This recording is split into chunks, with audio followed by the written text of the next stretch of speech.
So, what's happening, everybody? Welcome back to Weekly Top 5's from Library Chess Productions. And this time around, we're doing a bit of an interesting one. It's our top 5 most overrated movies since the turn of the new millennium, the year 2000. By the way, we've been getting some comments, some tweets about the third member of our crew, which is the empty chair down the hallway.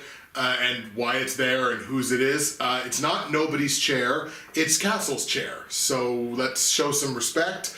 And he is the most important member of this troupe. Easily. So he gets his own chair, whether he's sitting in it or not. So I'm going to get things started with the list this time. My number 5 most overrated movie since the year 2000. You don't have to go back very far for it. In fact, it was from this past year, and it's Christopher Nolan's Dunkirk. That was my number 5 as well. Is it really? Oh, yes, that's the first time we've done it. Perfect. It wasn't. It was originally higher on my list, but I was like, well, no, I'll put it at number 5. Right, and here's the reason why I think it's overrated. And this is going to come more into play later on in the list. Dunkirk is not a movie that I disliked. Right, exactly. Like, yeah, for neither of us. It's not a movie that we disliked. I call it overrated, and this was in kind of a battle with Gravity because of Space Clooney. And this is kind of the way that I framed this question, is like, when I look at a movie that's overrated, I actually went back and I looked through Oscar nominations. Okay. Which is like, and I realized that that's certainly not the be-all, end-all of what good movies are. You look at that movie, and that was nominated for 8 Oscars. Like, that movie was nominated for 8 Oscars. The ones that it actually won were the ones that I thought it should have won, which is the sound categories and film editing. Yeah. And those were the ones that it won, and it deserved to win those, because I came out of that movie going, I'm glad I saw that movie on a big screen, because that's the way it deserved to be seen. And that is a movie of technical mastery, but it's not a great movie. There's no life.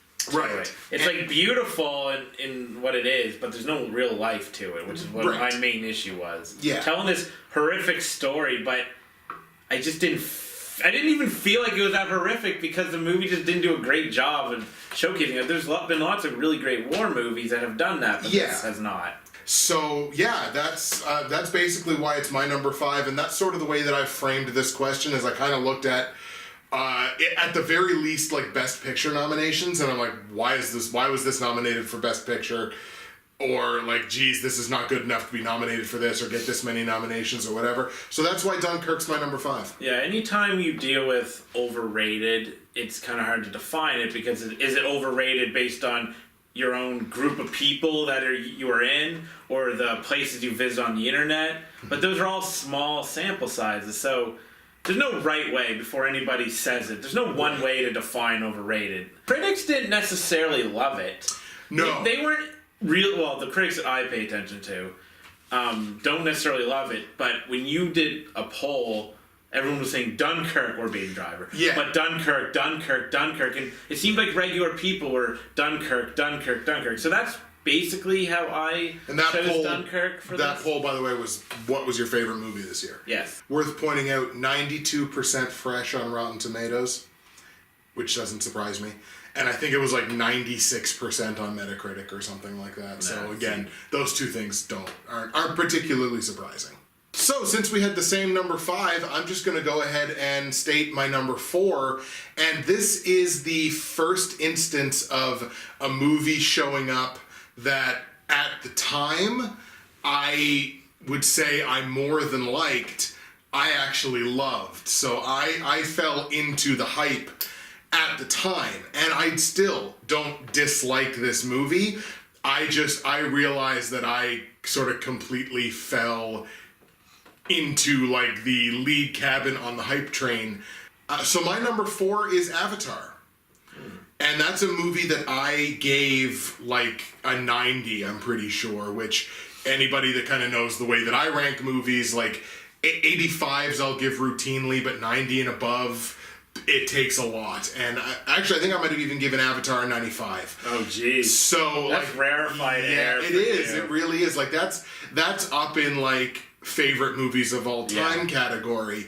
I mean, Avatar was such a visual breakthrough. Like, it was so unlike anything else that had ever been made, and the story behind having made that movie and James Cameron trying to make that movie since, like, he made T2, just trying to make that movie for so long and say, like, well, I couldn't make this movie because technology had to catch up to me, and it lent itself to this aura around Avatar, and the more time that has gone in between it, the more evident that it's just space Pocahontas.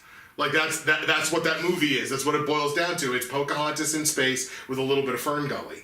Like, that's what that movie is. And again, even today, I can sit down and I can watch that movie and I enjoy it sort of on more of a nostalgic level. You know what? Maybe when Avatar 2 comes out, when we're both 90, or something, whenever that movie happens to come out. I think it's actually on schedule for not this year, but next year.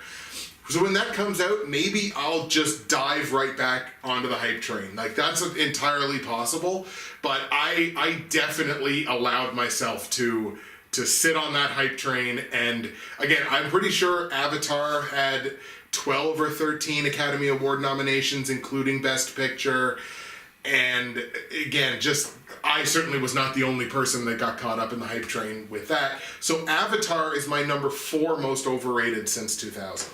Avatar is one of those weird movies where if you look at what movies have made a lot of money, the most money even, Avatar's like on that list. Right. And it's one of those movies where you're just sitting there wondering why. How did this movie make that much money? It's because it's not really that good. It didn't have something like Titanic attached to it. Right. Because like Titanic's like, oh crap, like this is based on a true story. I mean, we assume Avatar is not. Well, Pandora, I'm sure it's out there. But I enjoyed Avatar, and I was like you, where I probably rated it a little higher, and now I actually think I have gone back and adjusted my rating a little bit. It's still an okay movie. Like, it's still a good movie. Yeah.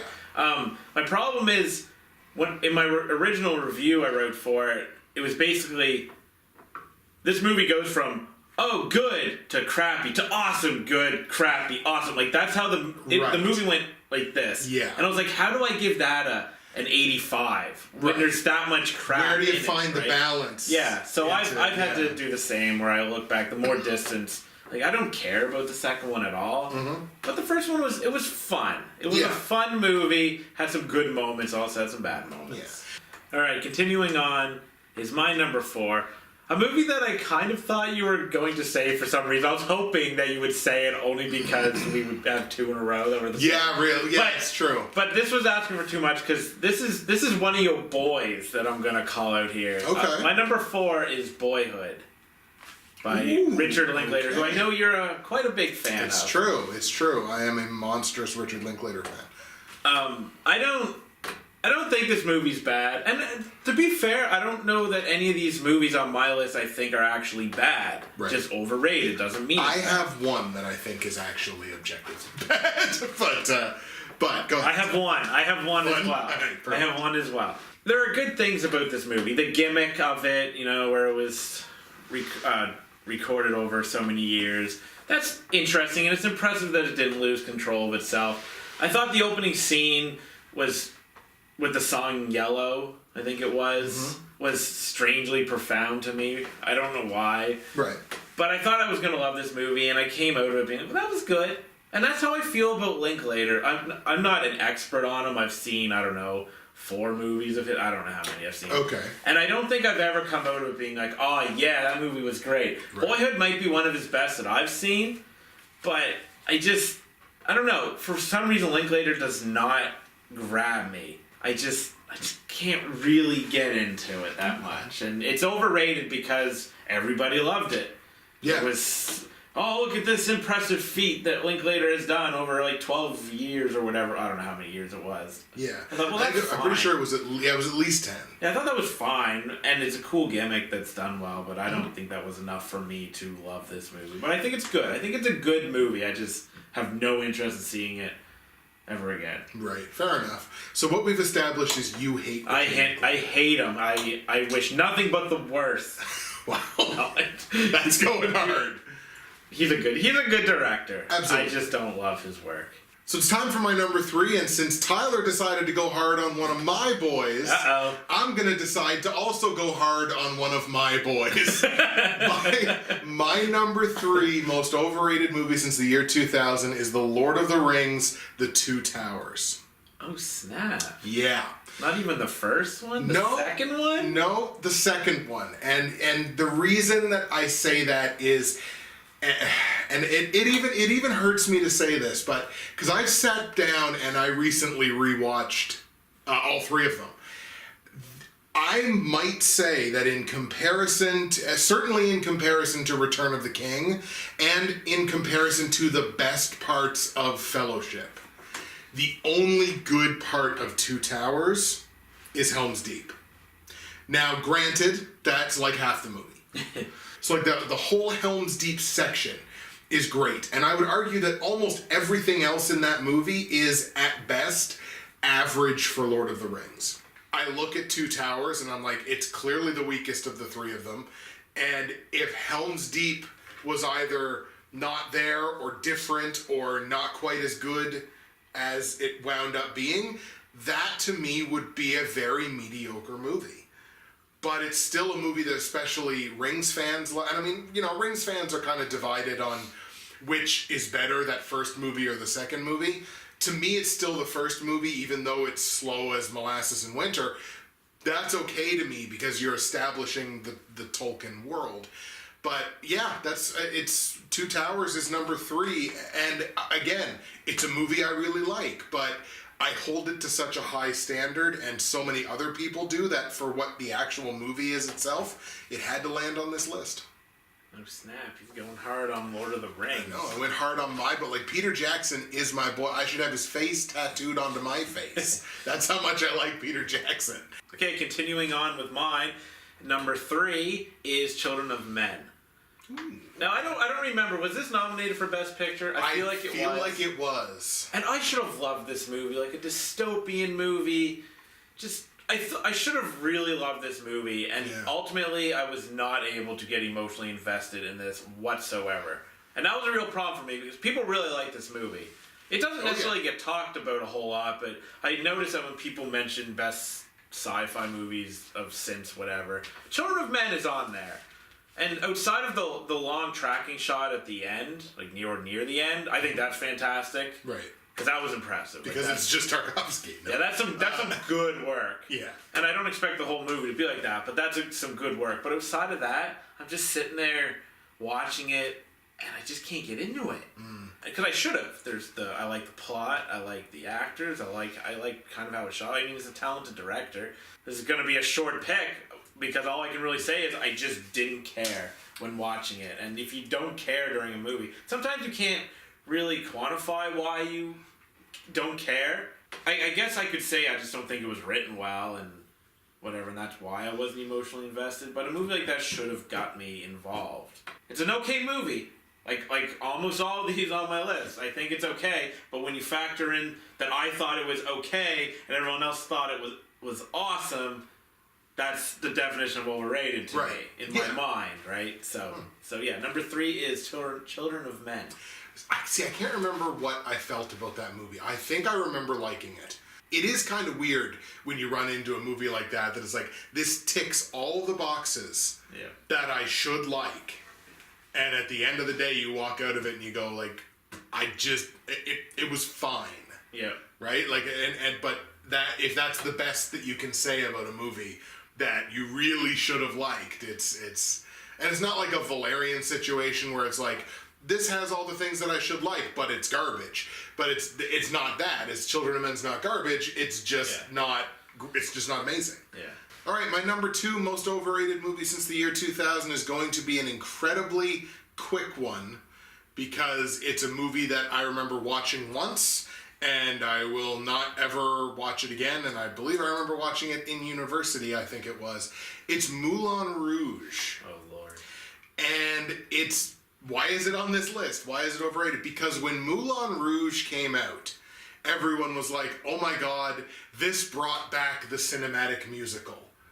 So, like, when you have a movie that everyone then turns around and says, this single movie resurrected an entire genre.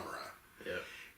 You can't say that when all the movie is just co-opting pop hits. Co-opting modern pop hits, but not set in modern times.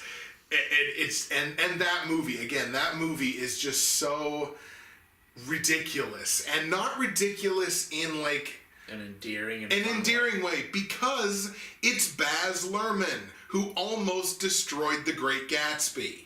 And that's because that's just what Baz Luhrmann is. Like, Baz Luhrmann just makes movies that are just like, substance doesn't matter, big and pretty, and songs, and again, that's what he did to Great Gatsby, and it almost completely destroyed one of my favorite books. Moulin Rouge does this weird thing where it talks about love. It says the word love so many times in that movie. It's love and love and love, and this is love and love, and it never actually says what love is. It's just like, what is love? Right. It doesn't even have that song. Like, it talks about love incessantly, but never actually quantifies what love is. It's like, love, isn't it amazing? It's great. It's great to be in it. Everybody wants it, but nobody says a thing about what it is. For that reason, Moulin Rouge has to wind up on this list, and it was mediocre the only time that I saw it, and the Nostalgia Critic does an incredible 45-minute review of Moulin Rouge. It's tremendous. After you finish watching this, because you have to finish watching this, then go watch that. Because he needs our support. Exactly. Because Critic really needs our help right now. Moulin Rouge is my number 2. I haven't seen it because I had no interest. Because really, movie musicals aren't one of my favorite genres. Mm-hmm. So I had no interest. But I do remember being a really big deal back in the day. Yeah. Helped in part by that one song that had, like, Lil Kim and... Faux badass chicks from the Moulin Rouge. Yeah. So that copyright someone else. Everyone was walking around at the time going, voulez-vous coucher avec moi? Ce soir. Like, everyone was saying that. So I remember it being a huge deal, but I was never caught up in that because anytime somebody would say Moulin Rouge, I'd be like, see ya. Yeah. So my number 2 is I'm going with another movie from last year, Baby Driver. Oh, man. I'm going hard on last year. Ooh, wow. Yeah, Baby Driver I should have also loved, because I love Edgar Wright. We both love Edgar Wright. That's true. And you loved Baby Driver. I did. I did not. Again, thought it was a good movie.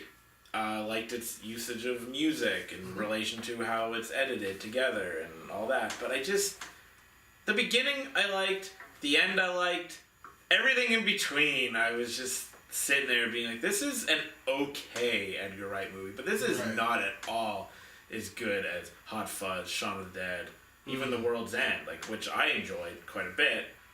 This I don't know, I didn't get that same level of identity from him. Like, yeah, it was a passion project for him, but it kind of just bored me. And the reason it's overrated is for the same reason a couple of my other picks were. It's just people really loved it. Again, in that poll I referenced earlier of yours, all I saw was Baby Driver and Dunkirk. Yeah, those are... Baby Driver, Baby Driver, Baby Driver. And Baby Driver, I think people were more respectable towards, like, even critics. Because I would hear critics and stuff, people like that saying Dunkirk is good but not great, but no one crapped on Baby Driver at all. It was just it's this beloved movie, as far as I can tell from the things I've seen. So that's why Baby Driver is my number 2. Okay. That one's ooh. And I kind of mentioned it with Baby Driver too, is that it's not Edgar Wright. It's not like pure Colombian Edgar Wright. Like it's not Edgar Wright in his purest form. And I attributed that in part to the fact that Baby Driver was the first movie that he's ever made primarily in the US. It went to like 70% of like pure Edgar Wright, but not... Which I think is what I rated it. 7. Is it I think I might have rated it a 7 out of 10, now that I think about it. So yeah, you're right. You're totally right. There you go. See, I nailed it. This is one where we have... at least a modicum of a disagreement, because because I obviously really liked Baby Driver, and I liked it a lot more than he did. I wish my number one movie was in a position where I could attack something you love. No, but I wish it was, but it's not. But yeah, I get why it's there. It's time for the number ones, and I'll start it off. My number one most overrated movie since the year 2000 was a movie that came in the year 2000, so barely qualifies for this list. It's Gladiator. I mean, it's not my number one by any means, but I certainly agree. Yeah, and it's not only because, like, everybody loved that movie when it came out, because everybody did. And I even would have said, kind of like Avatar, I loved that movie when it came out. But the more times you watch Gladiator, the worse it becomes. Here's a little background information on me. When I went to university to do history. That's what I did for 4 years. I was in the History Society at my university for 2 years. Nerd. Now this is just my dating profile. While I was doing that, we would have requests, because we wanted to start doing like movie nights and things like that. Yeah. Gladiator was far and away the number one request, because they're like, "Ooh, it's got historical content." I'm like, not really. It's got what looks like historical content, but it is very heavily historical fiction, and it barely holds on to whatever little grasps of historical content are there. Gladiator is a historical movie in the same way that 300 is a historical movie. We'll put it that way. Then some of the names are right, and some of the places are right, and even some of the events might be inspired. But again, the fact that movie still today is looked at overwhelmingly favorably versus what it should be looked at, which is like, okay, it's a good effort for the early 2000s, but, whatever. The fact that movie's not looked at the same way as, like, the 300 movies are looked at, I guess maybe because of the whole Zack Snyder effect, who knows. Gladiator's just, to me, a tremendously overrated movie, and that is why it is number one. I believe it was also nominated for Best Picture that year. I think it was, yeah. And I rented it. If not won it. Yeah. I rented it back in the day, and I never finished it because I was bored. Really? Which makes me sound like such a lazy critic, but I was bored, so I was like, nah, enough of this. Yeah. I can go play a video game. That's okay. I once read a book and reviewed it, and I only read about 20% of the book. Okay, my number one is The Lord of the Rings, Fellowship of the Ring. Is it really? Yeah, because that movie sucks. That's it. That movie just sucked. Why is everyone attacking everything I love? This is like crap on Justin video. It was. I thought it was funny when you mentioned the Two Towers, because I think that one was better. Lord of the Rings itself is so overrated. And this is coming from a guy who, when I was little, I loved Lord of the Rings. Now, it was mostly because of video games and other stuff like that. Right. I read a little bit of the books, but that was... For somebody in elementary school, you get the books, and it's just like, bam, that's... Right, it's like your eyes get... And they're a slog. And I feel that the Lord of the Rings movies are overrated because it's like, you couldn't possibly touch fantasy this good. Like, I don't think that fantasy is that good. I think it's boring, and I hate to go to, like, Clerks. Right. But it's 3 movies of walking, right? And the first one was the worst offender of that. I can't speak for the third one. Mm-hmm. But that's really... I know, like, Clerks was comedy, but that's how I actually feel. It is just boring walking. I wanted to sleep during it, and I think I did. Did you? I think I slept a little bit because, there goes my, my credibility. But I watched, I didn't like it. That's all. It just sucks. Enough. It just sucks. And this is the way this agreement works. He's right, but he's wrong, but he's right. So the Justin Tyler agreement. Yeah, so it's part of the agreement. I'm sure we'll do something about that sometime. Yeah, I can understand where that comes from. And what I can do if I'm gonna try to pitch you on the third one is, compared to Fellowship of the Ring, Return of the King is like bombastic compared to that first movie. Because it has to be, because everything has to be tied up in that 2.5 hours, right? So there's a lot that happens in that third movie. Right. And I don't think it quite has certainly doesn't have the downtime of the first movie. Well, that's the thing. Where with the second, I at the very least remember the action scenes being kind of cool. Yes. Whereas in the first one, I don't remember a thing. And so the first one barely has any action. I don't remember particular scenes in movies very well because my memory's bad. But what I do remember is my general opinion on movies. And I don't remember liking anything about Fellowship of the Ring. Whereas even with Two Towers, as much as I don't like that movie, I'm thinking, yeah, but the action's fun. Well, now that my feelings are sufficiently hurt. It's true. We went hard on your shit. Did you go hard on any of my shit? I don't think you did. So. All right, folks, that's going to do it for another weekly Top 5 while I'm about to go get therapy for how terribly my favorite movies have been mocked in this video. Like, comment, subscribe, follow us down here, and we'll see you next week.